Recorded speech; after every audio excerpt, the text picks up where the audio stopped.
السلام عليكم ورحمة الله وبركاته.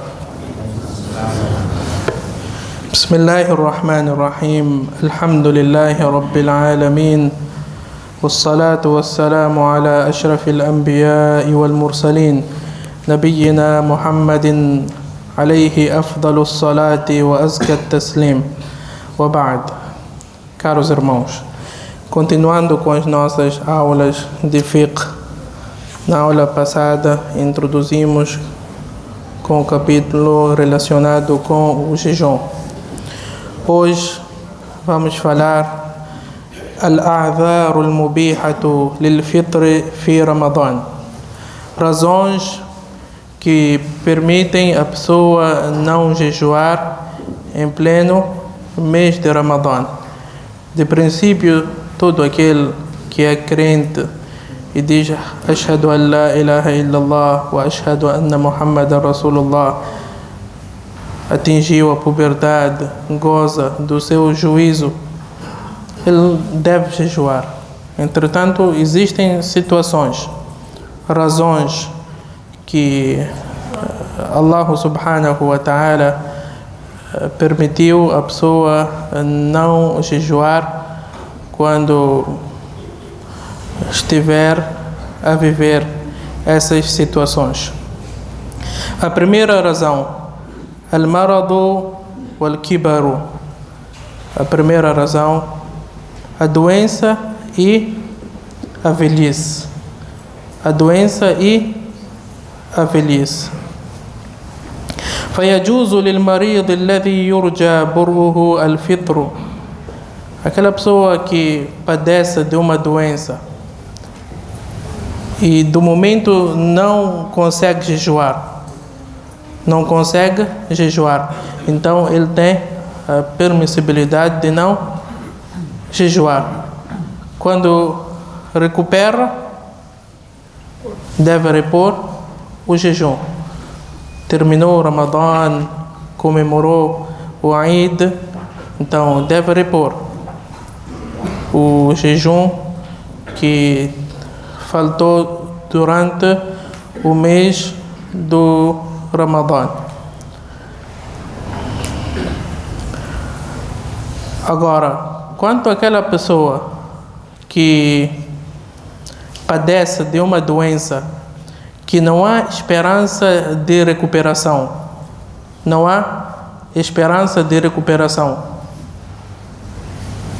uma doença muito grave, que os médicos, segundo o conhecimento que Allah concedeu a eles, dizem que, segundo a ciência, é impossível recuperar-se desta doença. Porque nós temos que ter em mente que Allah subhanahu wa ta'ala é quem cura. O médico, quando diz impossível, é impossível para ele. É impossível para ele, não para Allah subhanahu wa ta'ala. Portanto, que Allah proteja a todos nós.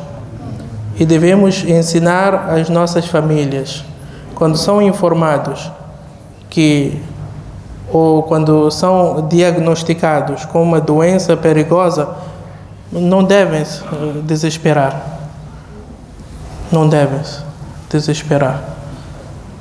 Allah subhanahu wa ta'ala é Shafi, é quem concede a cura. Houveram sábios que sofriam de doenças muito perigosas que as pessoas não esperavam a recuperação, mas recuperaram. Quando perguntaram como você conseguiu a recuperação, a cura, disseram através do du'a.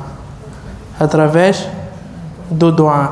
Não é quando o médico diz que, olha, já não há recuperação, também não há du'a. Não, o médico já disse que não há recuperação, então não vale a pena fazer du'a. Não vale a pena dar caridade. Porque a caridade também ajuda bastante. A caridade ajuda bastante. E tem um hadith do profeta sallallahu alaihi wasallam: da'u maradakum bis-sadaqa, curem os vossos doentes com a caridade. Du'a e caridade. dar de comer às pessoas, ajudar as pessoas. Através desses gestos, Allah subhanahu wa ta'ala acaba concedendo a cura. Então, dizia eu, se a pessoa é informada que, segundo a ciência, não há mecanismos de recuperação, então o que deve fazer? Deve dar de comer a um pobre, a um necessitado, por cada dia que não observou o jejum. E atenção que quando nós falamos da doença que permite a pessoa não jejuar, é aquela doença que carrega consigo essas duas condições, ou esses dois fatores. Que a pessoa, ao jejuar, poderá até jejuar, mas com muita dificuldade. Então, Allah não quer dificuldade para nós. Não jejua. Você pode até jejuar, mas com muita dificuldade. Então, Allah diz, não precisa jejuar e apenas deve repor. Ou se você jejuar, pode agravar a sua doença. Pode agravar a sua doença. Até pode ser um jejum fácil, mas já foi informado pelos sábios, pelos médicos. Se você jejuar, a sua doença pode se agravar ou pode retardar a recuperação. Ou pode retardar a recuperação. Então, se vivemos essas situações cá mencionadas, temos a permissibilidade de não jejuar. Portanto, são dois tipos de pessoas que não são exigidas a reposição. A primeira, aquela doença que não há esperança de recuperação, de ser curada. A segunda situação, velhice. É uma pessoa idosa, 80, 90 anos, mas a velhice em si não impede a pessoa de jejuar. Os nossos sábios mencionam o termo velhice porque geralmente a maioria das pessoas que estão nesta situação não conseguem jejuar. Mas existem muitos idosos que conseguem jejuar. E, alhamdulillah, já presenciamos pessoas de 80 anos, 90 anos. Os filhos diziam, não jejua, mas mesmo assim faziam questão de jejuar. Portanto, se a pessoa consegue jejuar, então não há problema.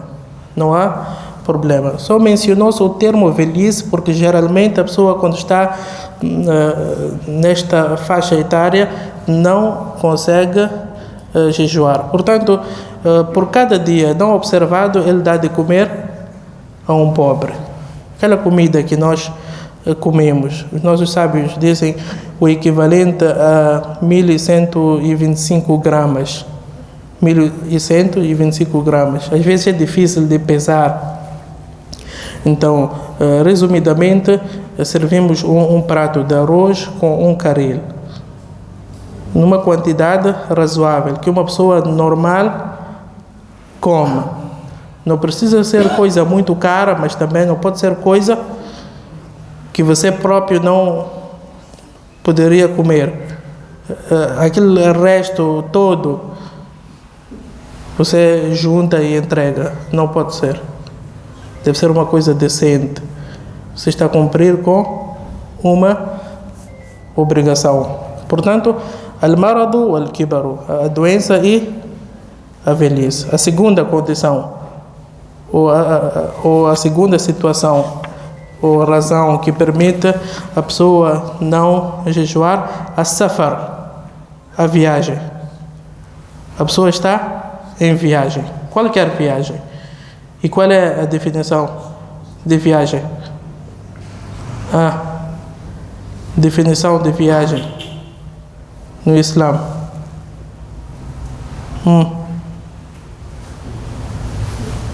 Viagem é o quê? Sair da sua localidade acima de 23 km 83 quilômetros. Os nossos sábios dizem 80, 84, 85 quilômetros. A pessoa está em viagem.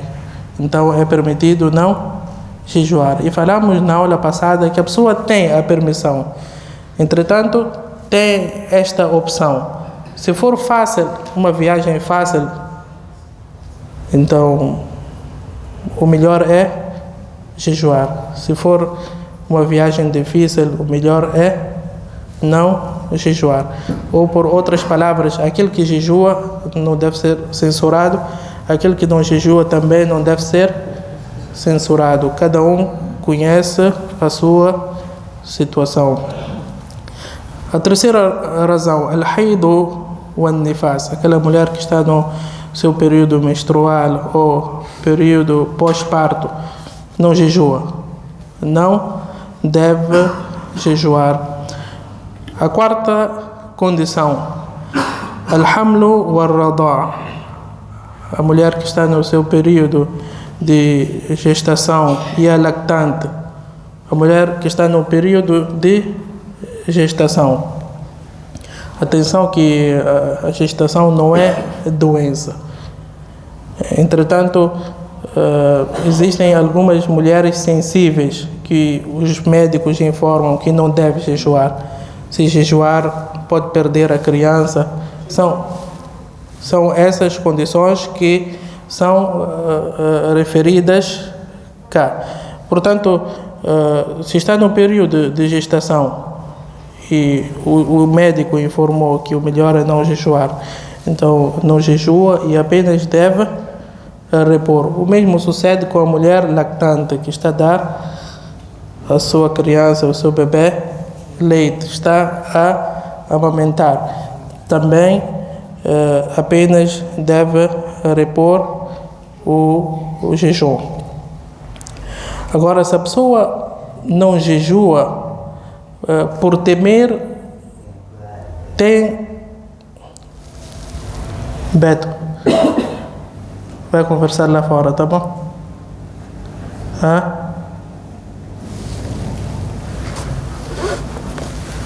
Se a mulher que está no seu período de gestação não jejua porque tem medo do seu feto ou do bebê que está no seu ventre, então, segundo a opinião de Ibn Abbas radiyallahu anhuma, ela deve repor e também deve pagar o fidya. Deve pagar o fidya, que é dar de comer a um pobre por cada dia não jejuado. Portanto, temos estas situações, 4 situações. Quais são? Al-marad wal-kibaru, a doença e a velhice, a viagem, o período menstrual e pós-parto, a mulher que está grávida e que está a amamentar. Agora, quanto aos aspectos que quebram o jejum, al-aklu aw shurb amdan, comer e beber propositadamente, comer e beber propositadamente. Aquela pessoa que esquece, come ou bebe por esquecimento, deve continuar com o seu jejum. Bebeu, comeu, só depois de terminar, mashallah, comeu um prato cheio de biryani. Quando já estava para terminar, que foi, ou recordou-se, ou alguém veio e disse que, olha, você está de jejum, continua com o seu jejum, conforme o profeta sallallahu alaihi wasallam diz. E tudo que toma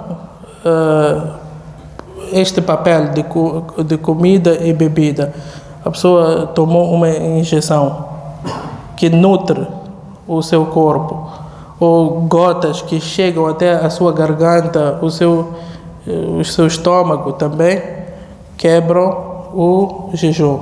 Quanto à bomba de asma, há divergência entre os nossos sábios.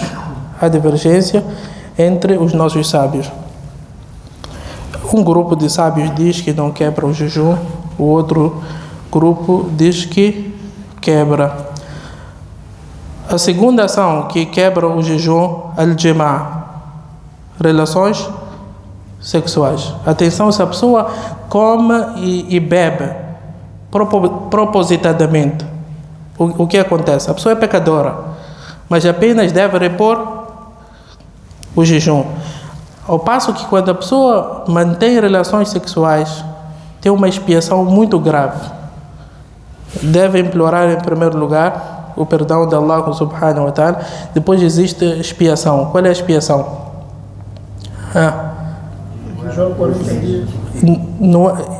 A primeira coisa que deve fazer.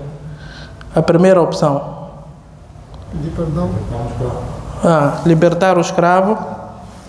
Depois? Porque quando esta pergunta deve ser respondida segundo a ordem. Porque a pessoa só recorre à segunda opção se não consegue cumprir com a primeira opção. Então, manter relações sexuais, implora o perdão de Allah subhanahu wa ta'ala e depois deve libertar um escravo.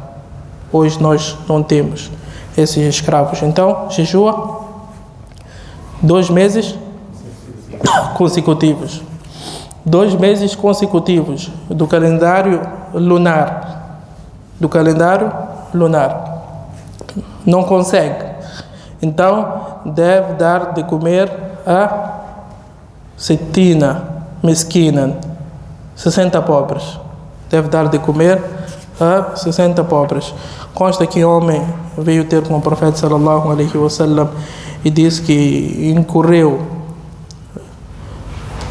e manteve relações sexuais com a sua esposa. Então o profeta sallallahu alaihi wasallam deixou para ele esta recomendação. E o mesmo sucede se a pessoa libertar ou ejacular propositadamente. Como que é? Hoje nós temos muitas doenças, os nossos jovens, pornografia. Está em jejum e assiste pornografia. Infelizmente existem grupos de WhatsApp só para assistir pornografia.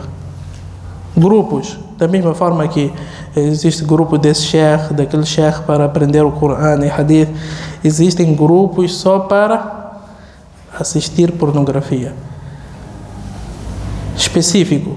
Quem tem pornografia coloca neste grupo para todos os outros terem acesso.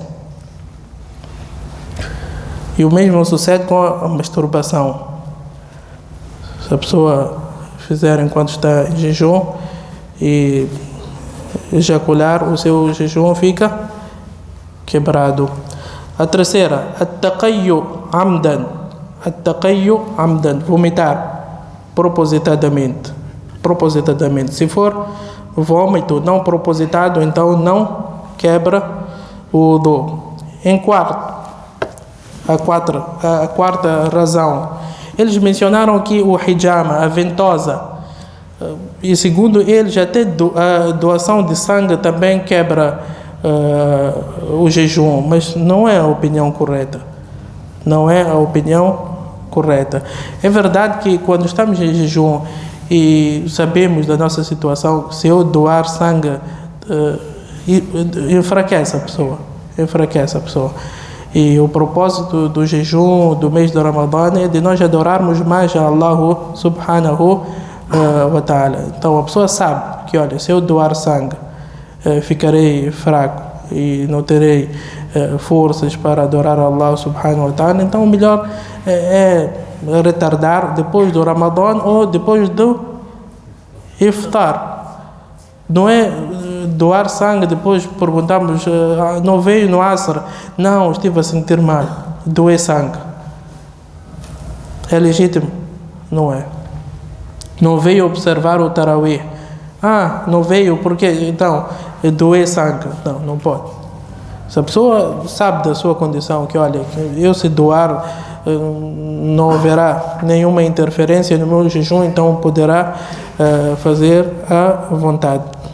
O mesmo sucede الخامس خروج دم الحيض والنفاس. A partir do momento que sai o dam, o sangue da menstruação e depois parto, o jejum fica quebrado.